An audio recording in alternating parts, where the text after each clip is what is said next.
Olá pessoal, tudo bem? Meu nome é Besmar Lino e eu vou falar para vocês sobre a doutrina espírita. Tenho um conteúdo em minhas mãos, pretendo ler para vocês esse conteúdo e fazer alguns comentários adicionais.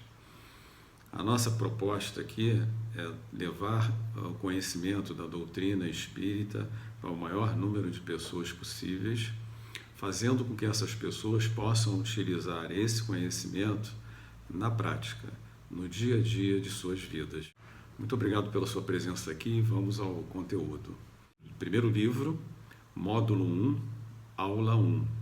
Qual foi o contexto histórico do século XIX na Europa que propiciou a divulgação do conhecimento da doutrina espírita elaborado pelo codificador Allan Kardec? Nós vamos começar identificando o contexto histórico do século XIX na Europa por ocasião do surgimento da doutrina espírita. O progresso do espiritismo ele se dá em dois campos de conhecimento, o intelectual e o moral. Quando nós, encarnados, em determinado momento de nossa evolução aqui na Terra, estamos em condições de receber novos ensinamentos do plano superior,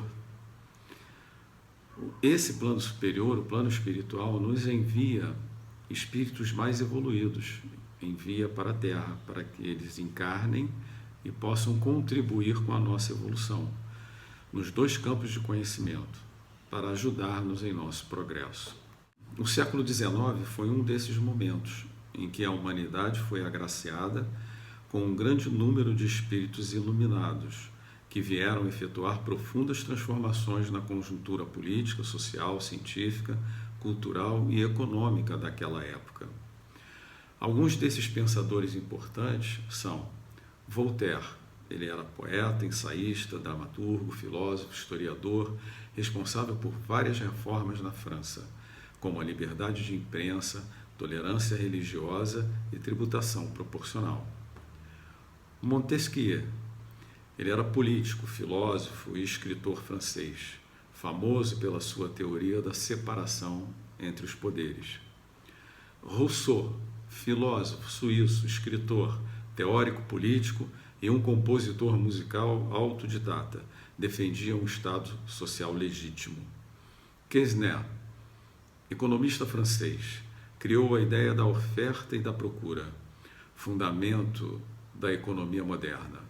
Defendia a agricultura como a principal atividade criadora de riqueza. Diderot, filósofo e escritor francês, era um crítico ferrenho do absolutismo e do clero, editor da Encyclopédie.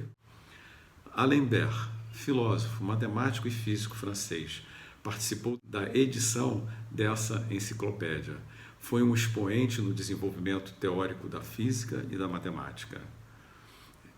Luís XVI, rei francês, criou o Estado Geral, aboliu o feudalismo e a tortura, reduziu a força da Igreja, mas não desenvolveu todas as reformas prometidas, desencadeando então a Revolução Francesa.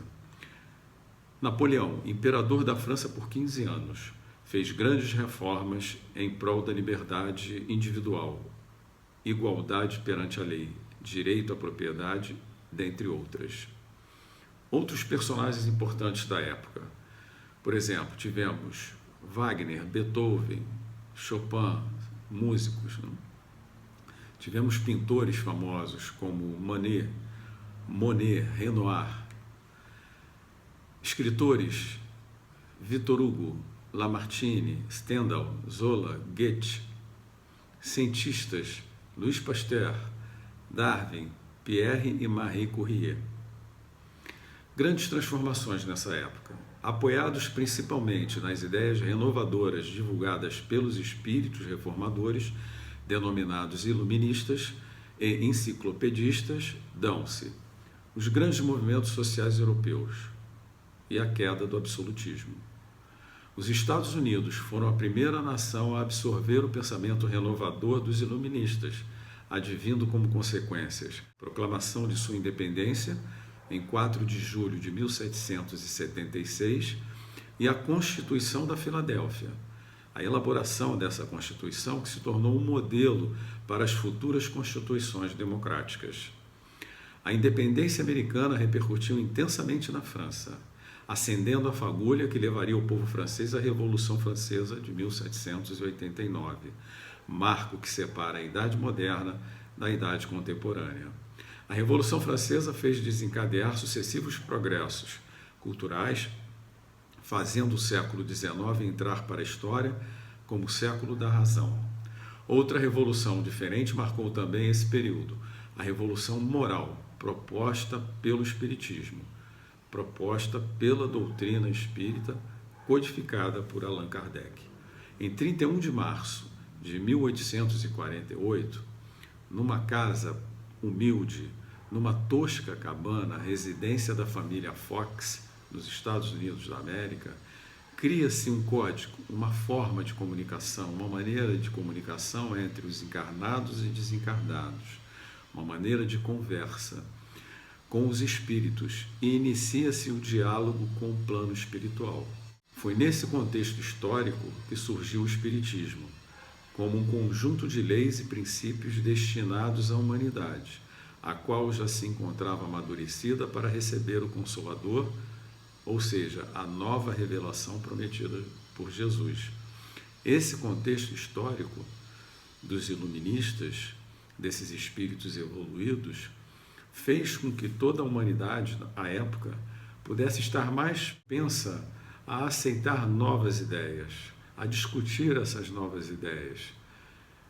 E assim foi feito. Eu gostaria muito de agradecer, se você me acompanhou até aqui, dizendo para você que eu farei novos vídeos. Esse foi só o primeiro, essa é a primeira aula do livro número 1, do módulo 1. Toda semana vou postar aqui um vídeo com as aulas para que nós possamos compreender que Espiritismo é basicamente ciência, aliada à filosofia, que nos leva a entendermos, né, que existe uma força maior denominada por nós Deus.